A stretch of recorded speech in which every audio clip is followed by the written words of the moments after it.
Bakit daw hindi tayo pumupunta sa simenteryo?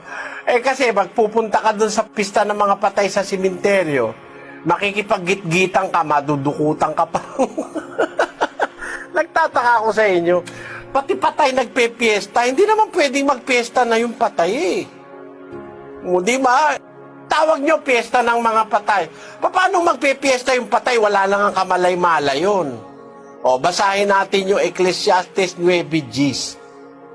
Anumang masumpungang gawain ng iyong kamay, gawin mo ng iyong kapangyarihan, sapagkat walang gawa, ni kathaman, ni kaalaman man, ni karunungan man sa libingan na iyong pinaparunan. Yun ang sabi ng Diyos.